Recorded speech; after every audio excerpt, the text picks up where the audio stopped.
السلام علیکم ورحمۃ اللہ وبرکاتہ۔ بسملہ ومحمدلہ ومصلیہ ومسلمہ، اما بعد۔ معزز دوستو، آج 5 شوال المکرم بمطابق 4 اپریل 2025 ہے۔ عید الفطر کے بعد ہمارا پہلا جمعۃ المبارک ہے، تو میں 2-3 باتیں آپ کی خدمت میں عرض کرتا ہوں۔ سب سے پہلی اور بنیادی بات کہ جو عید الفطر ہے، اس عید کی خوشی ہمیں اسی لیے ہے کہ ہم نے رمضان المبارک میں عبادات کی۔ اگر ہم نے رمضان المبارک میں عبادات نہ کی ہوتی تو عید الفطر کسی نئے کپڑے پہننے کا نام نہیں ہے، عید الفطر نئی جوتی پہننے کا نام نہیں ہے، بلکہ عید الفطر کا معنی ہے جس نے رمضان المبارک کو پا لیا۔ ایک ہے رمضان گزارنا، ایک ہے رمضان کو پانا۔ رمضان گزارنے کا مطلب ہوتا ہے کہ بس باقی مہینوں کی طرح یہ مہینہ بھی آیا اور گزر گیا، اور رمضان کے پانے کا مطلب ہوتا ہے کہ جس وجہ سے اللہ تعالیٰ نے رمضان المبارک کے احکام دیے ہیں، ہم اس وجہ پہ عمل پیرا ہو جائیں۔ اگر ہم نے رمضان المبارک کو پا لیا تو اس کے اوپر پھر بندے کے لیے خوشی بھی ہے۔ کہا جاتا ہے کہ لیس العید لمن لبس الجدید، اس بندے کی کوئی عید نہیں ہے جس نے صرف نئے کپڑے پہنے ہیں۔ انما العید لمن خاف الوعید، عید تو اس آدمی کی ہے جس نے اللہ رب العزت سے اپنا انعام وصول کیا اور اللہ کی نافرمانی سے ڈر گیا۔ اگر ہماری ایسی ہی عید ہے تو پھر تو خوشخبری کی بات ہے۔ اور دوسری بات کہ جو رمضان المبارک میں ہمارے صبح کی نماز کا الارم تھا نا، وہ سحری میں ہم لے گئے تھے، تو اس کو دوبارہ صبح کی نماز میں لگا لیں۔ یہ نہیں ہے کہ رمضان المبارک گیا تو نمازوں کی بھی چھٹی ہو گئی، ایسا کچھ بھی نہیں ہے۔ تو رمضان المبارک کی سحری کے الارم کو صبح کی نماز کے الارم میں بندہ بدل لے۔ رمضان المبارک میں تلاوت کی عادت تھی تو ان دنوں میں بھی تلاوت ہونی چاہیے۔ رمضان المبارک میں جو باجماعت نماز کا معمول تھا تو ان دنوں میں بھی باجماعت نماز کا معمول ہونا چاہیے، ورنہ اس کا مطلب یہ ہوا کہ ہم نے رمضان گزارا ہے، ہم نے رمضان پایا نہیں ہے، اگر بندہ ان چیزوں پہ عمل نہ کرے۔ اور اس کے ساتھ میں ایک بات مزید آپ کی خدمت میں عرض کروں کہ اگر ہم رمضان المبارک کو دیکھیں تو روزے رکھے اور اس کا اختتام عید کی خوشی پہ ہوا۔ ہم اگر اس طرح زندگی کو رمضان کے مطابق گزاریں تو ہماری موت عید کی خوشی کی طرح ہوگی، کیونکہ حدیث پاک میں ہے کہ جب موت آتی ہے بندے پر تو اس کے بعد انسان کی حالت کیا ہوتی ہے۔ صحیح بخاری جلد اول کتاب الجنائز میں ہے، حضرت براء بن عازب اور حضرت انس رضی اللہ عنہما کی روایت ہے، اللہ کے رسول صلی اللہ علیہ وسلم کی حدیث ہے۔ اس پر امام بخاری رحمۃ اللہ علیہ نے چیپٹر قائم کیا ہے، کلام المیت وہو علی الجنازہ۔ فرمایا میت بول رہا ہوتا ہے اور وہ جنازے پر ہوتا ہے تو حضور علیہ الصلوۃ والسلام نے فرمایا اس کی آواز کوئی نہیں سنتا، انسان اور جنات کے علاوہ باقی سب سنتے ہیں۔ تو فرمایا وہ کیا کہہ رہا ہے؟ کہ جی اگر وہ نیک ہے تو وہ کہہ رہا ہوتا ہے قدمونی قدمونی، مجھے جلدی لے جاؤ، قبر کی طرف جلدی لے جاؤ۔ اور اگر وہ برا ہوتا ہے تو وہ کہتے ہیں یا ویلھا این تذہبون بہا، آگے تو میری بربادی ہے، تو مجھے کہاں لے کر چل رہے ہو؟ یعنی وہ ناراض ہو رہا ہوتا ہے کہ میرا آپ یہاں سفر کیوں کرا رہے ہیں۔ اس سے سمجھ آیا کہ موت پھر عید کی طرح خوشی والی بن جائے گی اس آدمی کے لیے جس نے زندگی رمضان کی طرح گزاری۔ اور میرے دوستو، رمضان المبارک کے اندر روزے ہم نے کوئی اس وجہ سے نہیں رکھے کہ ہم روزے رکھیں گے ہماری صحت ٹھیک ہو جائے گی، ہمارا ویٹ لاس ہو جائے گا، وزن کم ہو جائے گا، ہیلدی ہو جائیں گے ہم لوگ، ہماری ہیلتھ ٹھیک ہو جائے گی۔ اس وجہ سے کسی نے روزے رکھے ہیں تو پھر اس نے اللہ کو راضی کرنے کے نہیں رکھے۔ روزے کے طبی فائدے کو سامنے رکھ کر روزے نہیں رکھے جاتے۔ طبی فائدہ ہو تب بھی ٹھیک ہے، طبی نقصان ہو تب بھی ٹھیک ہے۔ بعض جگہ شریعت میں 100% طبی نقصان ہوتا ہے لیکن شرعی فائدہ ہوتا ہے۔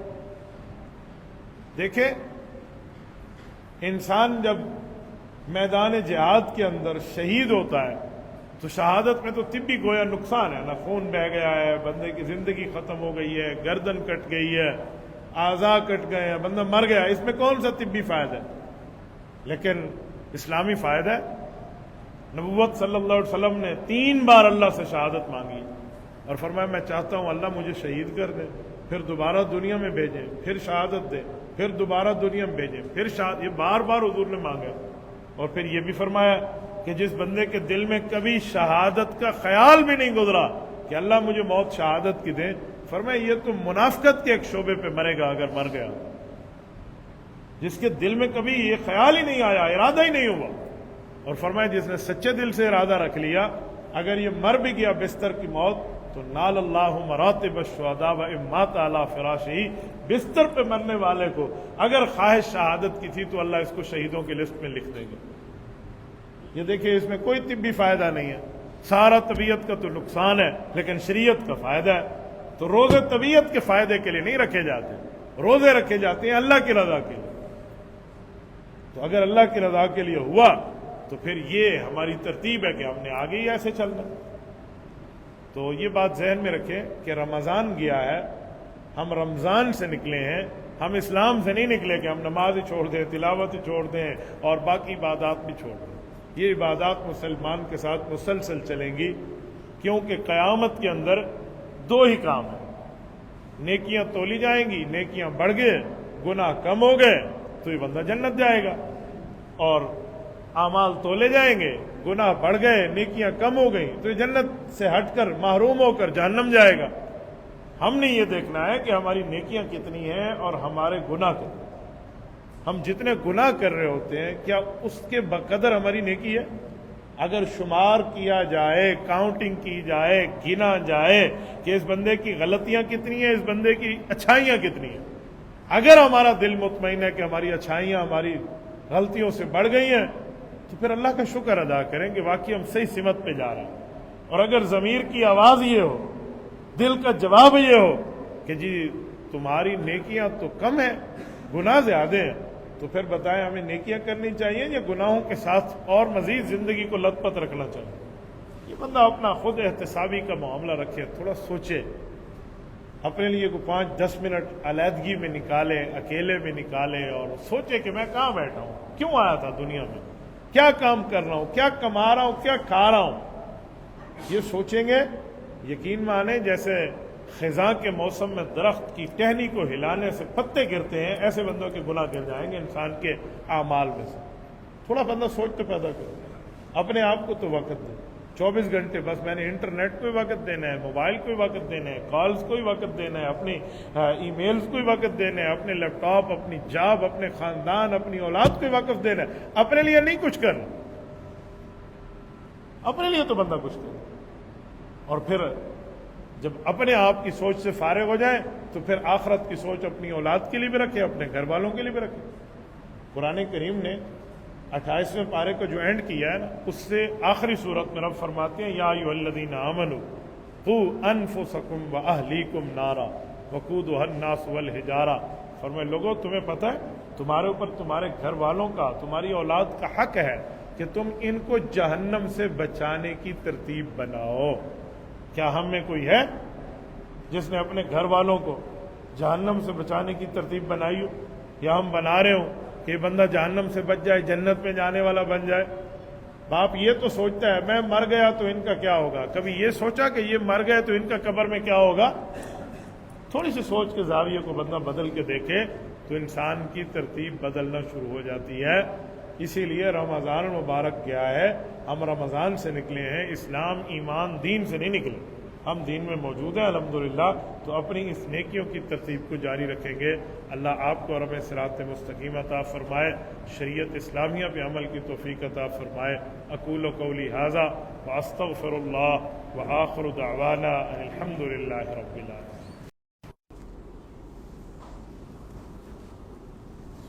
الشیطان الرجیم بسم اللہ الرحمن الرحیم۔ افضل الذکر لا الہ الا اللہ محمد الرسول اللہ صلی اللہ تعالی علیہ وعلی آلہ وصحابہ وبارک وسلم تسلیما کثیرا کثیرا۔